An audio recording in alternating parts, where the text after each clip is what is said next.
अध्याय 8। अगली सुबह हम सब नाश्ता कर रहे थे, तभी अवंतिका का मोबाइल बज उठा। उन्होंने कॉल रिसीव करते ही कहा, प्रणाम माँ साहिब। उसके बाद चुप हो गईं। उधर उनकी माँ ने कुछ कहा तो कहने लगी, हम क्या करें माँ साहिब, आप हैं ना वहां पर तो रहिए। वैसे भी वे आपके पिताजी हैं, हमारे नहीं। माँ ने उनसे शायद आने को कहा था तो कहने लगी, हम नहीं आ सकते माँ साहिब, हमारे कॉलेज में फंक्शन है और हमें उसकी तैयारियां करनी है। भावना ने घूर कर अवंतिका को देखा। माँ ने अवंतिका से कुछ कहा तो अवंतिका कहने लगी, आप नहीं मानेंगी माँ साहिब, दीजिए फोन उन्हें। थोड़ी देर बाद अवंतिका ने कहा, प्रणाम नाना जी। उसके बाद चुप हो गई। फिर कहने लगी, किस मुंह से आए हम आपके सामने नाना जी, हमें देखकर आपको कोई खुशी नहीं होगी बल्कि दुख ही होगा। आपकी बेटी के दुखों की वजह हम हैं। नाना जी कुछ कह रहे थे तो वे कहने लगी, हमें कॉलेज के लिए देर हो रही है, अभी हम रखते हैं, आपसे बाद में बात करेंगे। आप अपनी सेहत का ध्यान रखें। इतना कह वे नाश्ता करने लगी। सब शांत थे तो भावना ने कहा, क्या हुआ तुम्हारे नाना जी को? अवंतिका पराठे खाते हुए बोली, बुढ़ापा है, अंतिम दिन निकट हैं उनके। सब हैरानी से उन्हें देख रहे थे और वे नाश्ता करने में मगन थी। भावना ने कहा, जब मिलना चाहते हैं तो चली जाओ, बहाने क्यों बना रही हो? कॉलेज फंक्शन में तुम्हें जाना नहीं है, कोई तुमसे मिलना चाह रहा है, उससे तुम मिलना चाहती नहीं। तुम चाहती क्या हो अवंतिका? किस बात की अकड़ है इतनी तुम में? अवंतिका मुस्कुराते हुए बोली, राजपुताना खून है, अकड़ तो होगी ही, और हम किसी से नहीं मिलना चाहते, हमारा मन नहीं है। तभी दोबारा मोबाइल बज उठा। फोन उठाते ही कहने लगी, अब क्या हुआ माँ साहिब? माँ ने उनसे कुछ कहा तो झुंझलाते हुए कहने लगी, आपसे कितनी बार कहा है हमने, हमें सौगंध मत दिया कीजिए। ठीक है, आते हैं, अब खुश? माँ उनसे जल्दी आने का कहने लगी तो वे बोली, अब रिजर्वेशन देखते हैं, तत्काल में मिल जाए शायद। जैसे ही मिलता है हम आते हैं, पर हमारी एक शर्त है, हम वहां रुकेंगे नहीं। नाना जी से मिलकर तुरंत 1 घंटे में वापस। आप हमें रोकने का प्रयास नहीं करेंगी तो ही हम आएंगे। पहले आप वादा कीजिए हमसे। थोड़ी देर बाद अवंतिका कहने लगी, अब रोना बंद कीजिए, आपके पिताजी इतनी जल्दी नहीं मरने वाले। कहकर उन्होंने फोन रख दिया। पहली बार उन्हें किसी से इस तरह कठोरता से बात करते देखा था सबने। अवंतिका ने भावना से कहा, नेट पर उदयपुर के लिए टिकट देख दो जरा। भावना ने आश्चर्य से कहा, उदयपुर? अवंतिका कहने लगी, हमारा ननिहाल वहीं का है और रात की ट्रेन देखना, हम कोचिंग से सीधे निकल जाएंगे। मैंने उनसे कहा, रहने दीजिए कोचिंग, आप आराम से जाइए। अवंतिका कहने लगी, हम अपना काम अधूरा नहीं छोड़ते, आज 1 घंटा ज्यादा पढ़ा देंगे जिससे कि कल का नुकसान ना हो, और परसों आकर पढ़ा देंगे। शाम को अवंतिका कोचिंग से पढ़ाकर जब जाने लगी तो मैंने उनसे कहा, चलिए मैं छोड़ देता हूँ स्टेशन। उन्होंने मेरी ओर देखा और गाड़ी में बैठ गईं। मैंने सोचा कि रास्ते में उन्हें दिव्या के बारे में बता दूंगा। मैं कुछ कहता उससे पहले ही वे कहने लगी, हम जाना नहीं चाहते थे, पर माँ साहिब की कसम ने मजबूर कर दिया हमें। मैंने अवंतिका से कहा, आपके नाना जी हैं, आपको जाना चाहिए उनसे मिलने।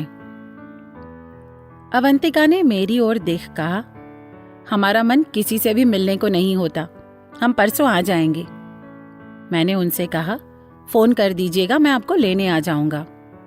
अवंतिका ने कहा, अगर देर हो जाएगी तब कॉल कर देंगे, नहीं तो हम ऑटो से आ जाएंगे। अवंतिका जब जाने लगी तो मैंने हिम्मत करके उनसे कहा, पहुंचकर एक बार कॉल कर दीजिएगा, मुझे चिंता रहेगी। मुस्कुराते हुए उन्होंने एक बार मेरी ओर देखा, फिर चली गईं। उन्हें छोड़कर जब मैं घर पहुंचा तो भावना कहने लगी, कुछ बताया महारानी ने, कब लौट कर आ रही है? मैंने उससे कहा, परसों।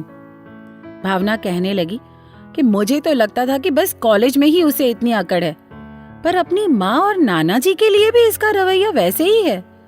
कुछ समझ नहीं आता कि आखिर किस बात का इतना घमंड है इस लड़की को। मम्मी कहने लगी, उसकी जिंदगी है बेटा, हो सकता है वो सबसे इस बारे में बात ना करना चाहती हो। कुछ बातें अपने परिवार के बीच भी होती हैं। अगली शाम अवंतिका का कॉल आया कि हम अच्छे से पहुंच गए, 2 घंटे बाद निकलेंगे वापस।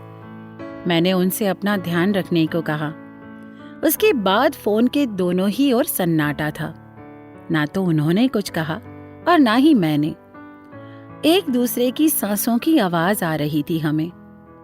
थोड़ी देर बाद वे बोली, अभी रखते हैं, बाद में बात करते हैं। मैं कार्ड बांटने चला गया था मम्मी के साथ। सबके घर मिठाई का डिब्बा पहुंचाते पहुंचाते हालत खराब हो गई थी मेरी। रात को अवंतिका ने कॉल कर अपने निकलने का बताया। अगले दिन मैं बहुत देर तक कोचिंग में रहा ताकि उन्हें लेने स्टेशन जा सकूं। अवंतिका का कॉल ना आने पर मैं घर आ गया। घर आने पर कमिश्नर साहब ने मेरे सिर पर एक बड़ा धमाका कर दिया। कल सुबह दिव्या आ रही है और मुझे उसे स्टेशन लेने जाना होगा। मैंने सबसे कह दिया कि मैं दिव्या से शादी नहीं कर सकता।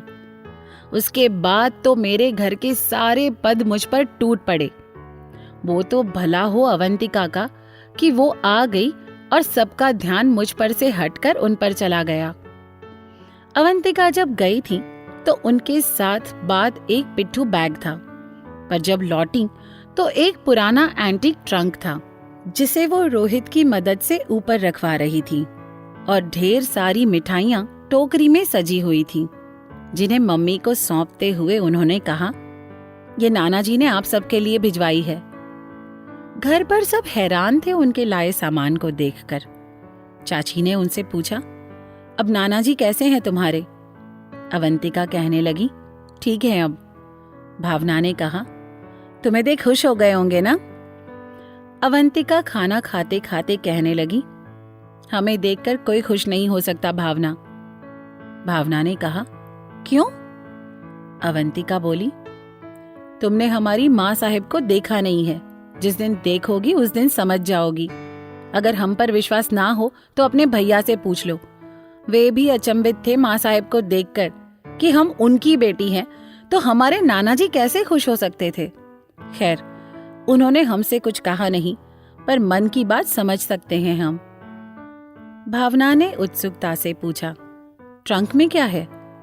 अवंतिका कहने लगी, नाना जी का प्यार। बड़े लोग शायद ऐसे ही प्यार दिखाते हैं। सालों बाद हम अपने ननिहाल गए थे तो हमें खाली हाथ नहीं भेज सकते थे। उनके सालों का प्यार है ट्रंक में। बेतरतीबी से उसने कहा और फिर खाना खाने लगी। हम सब तो उनकी लाई मिठाइयां चख रहे थे। सब एक से एक स्वादिष्ट थी। रात होने पर अवंतिका अपने कमरे में चली गई। मैं जब ऊपर लाइब्रेरी में गया तो देखा उनके कमरे का दरवाजा खुला हुआ था। अवंतिका ट्रंक खोले उसके सामने बैठी थी। ट्रंक में ढेर सारे तोहफे थे जिन्हें वो गौर से देख रही थी। मैं कमरे के अंदर गया तो मुझे देखकर कहने लगी, जब इनकी जरूरत थी तब नहीं था हमारे पास, पर आज जब जरूरत नहीं है तो क्या मतलब इन चीजों का। उनकी आंखों में आंसू भर आए थे। मैंने उनके सर पर हाथ रखा और कहने लगा, किसने आपसे कहा अवंतिका कि आप खूबसूरत नहीं हैं? आपसे खूबसूरत इंसान मैंने नहीं देखा। मेरे लिए आप इस दुनिया में सबसे ज्यादा खूबसूरत हैं, आपकी माँ साहिब से भी ज्यादा। मेरी ओर देखकर अवंतिका ने मुस्कुराते हुए कहा, आपकी आंखें खराब हैं। कहते हुए एक संदूकची उसने ट्रंक से निकालकर अपनी अलमारी में रख दी। मैं ट्रंक में रखे कपड़ों को देख कहने लगा, ये तो बहुत खूबसूरत हैं। अवंतिका ने कुछ नहीं कहा। मैं लाइब्रेरी में आकर पढ़ने लगा। अगली सुबह रोहित ने रवि को घर पर बुलाया था। वो उसके आते ही मेरी ख्वाबगाह में चला आया था। भावना रिहर्सल के लिए कॉलेज गई थी। कमिश्नर साहब घर पर मम्मी से कह गए थे कि मैं जाकर 11 बजे दिव्या को ले आऊंगा, पर मैंने साफ मना कर दिया था, तो मम्मी ने फ्लाइंग ऑफिसर साहब को भेज दिया था। मम्मी, चाची और रिद्धि दीदी शादी की तैयारियों में लगे थे। अवंतिका जब नीचे आई तो मम्मी ने उनसे कहा कि मुझसे कह दे कि मैं अपना कमरा समेट लूं। दिव्या आ सकती है मुझसे मिलने मेरे कमरे में। अवंतिका ऊपर मेरी ख्वाबगाह की सीढ़ियां चढ़ने लगी। रवि मुझसे कह रहा था कि तूने अवंतिका को बताया दिव्या के बारे में। मैं उससे कुछ कहता कि तभी दरवाजे पर दस्तक हुई। मैंने पूछा, कौन है? तो बाहर से आवाज आई, हम हैं, अवंतिका। मैंने दरवाजा खोला तो अवंतिका ने अंदर आकर जैसे ही मेरा कमरा देखा तो अपना सर पकड़ लिया। हम तीनों उन्हें देख रहे थे तो कहने लगी, हे भगवान, घोड़े का अस्तबल भी इससे साफ रहता है, आधे घंटे में इसे कैसे साफ करेंगे? मैंने कहा, आधे घंटे क्यों? अवंतिका कहने लगी, आंटी ने हमसे कहा कि आपसे कह दें कि अपना कमरा समेट लीजिए, कोई दिव्या जी आने वाली हैं, शायद आपके कमरे में भी आए, पर यहाँ का नजारा देखकर लग रहा है कि ना हो पाएगा। अवंतिका ने रोहित से कहा, चलिए मदद करवाइए हमारी। वो बिस्तर जमाने लगी। मैं उन्हें देखता वहीं कुर्सी पर बैठ गया। अवंतिका रोहित से कहने लगी, वैसे ये दिव्या जी हैं कौन? कभी नाम नहीं सुना। सब चुप थे तो मैंने हिम्मत करके उनसे कहा, 2 साल पहले मेरी शादी तय हुई थी दिव्या के साथ। अवंतिका किताबें जमा रही थी। इतना सुन उनके हाथ से किताबें गिर गईं। उन्होंने एक बार मेरी ओर देखा और फिर गिरी हुई किताबों को समेटते हुए बोली, माफ कीजिएगा, हमारा ध्यान कहीं और था इसलिए किताब गिर गई। हड़बड़ा गई थी।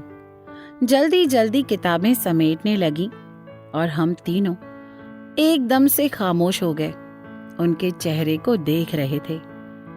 किताबें टेबल पर जमाते हुए कहने लगी, कोचिंग के बच्चे जब ये किताबें देखेंगे तो कोचिंग में आना बंद कर देंगे।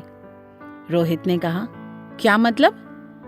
अवंतिका ने कॉमिक्स दिखाते हुए कहा, जब उन्हें पता चलेगा कि उनके सर अभी भी बांकेलाल, बिल्लू, नागराज और सुपर कमांडो ध्रुव की कॉमिक्स पढ़ते हैं। बेवजह हंसने की कोशिश कर रही थी, साथ ही सबको हंसा भी रही थी। जब तकिया जमा रही थी तो उनके हाथ तकिए के नीचे दबा मेरा सिगरेट केस और लाइटर लग गया। उसे हाथ में लेकर कहने लगी, अच्छा हुआ जो हमें मिला, अगर दिव्या जी ने देख लिया होता तो उन्हें बहुत बुरा लगता। इतना कहकर उन्होंने सिगरेट खिड़की से नीचे फेंक दी, ये कहते हुए कि नुकसान करती है। मेरे कपड़े अलमारी में रखते हुए रवि से कहने लगी, पूजा दीदी कैसी हैं? बहुत दिन हो गए उनसे मिले हुए। रवि ने कहा, ठीक है। अवंतिका टेबल पर अखबार समेटकर टीवी के नीचे वाले कबर्ड में रख रही थी तो हमारे पास रखे सीडी के कलेक्शन उनके हाथ लग गए। हम तीनों ने अपना सिर पकड़ लिया। अवंतिका ने सीडी पर नजर दौड़ाई और बड़बड़ाते हुए बोली, हम तो बहुत शरीफ समझते थे आप लोगों को। उन्होंने हमारा लाइटर उठाया और सीडी के गट्ठर को लेकर छत के दूसरे कोने में ले जाकर लाइटर से केरोसिन निकाल आग लगा दी। हमारी सारी सीडी स्वाहा कर दी थी उन्होंने। रोहित ने उनसे कहा, अवंतिका तुम ठीक हो? वे कहने लगी, हम ठीक है रोहित जी, हमें क्या होगा। सारा कमरा ठीक करने के बाद अवंतिका जब जाने लगी तो मैंने हिम्मत कर उनका हाथ पकड़ लिया। अवंतिका रुक गई। मैंने उन्हें बैठने का इशारा किया। अवंतिका बैठ गई और उनके सामने मैं अपने कान पकड़े बैठा था। अवंतिका से कुछ कहता इससे पहले दिव्या आ गई। मुझे इस तरह घुटनों पर बैठा देखकर कहने लगी, आप ऐसे क्यों बैठे हैं? हम सब सकपका गए कि उससे क्या कहें। तभी अवंतिका कहने लगी, हमसे बिना पूछे हमारी कॉमिक्स उठा लाए थे, इसलिए अपने घुटनों पर बैठकर माफी मांग रहे थे।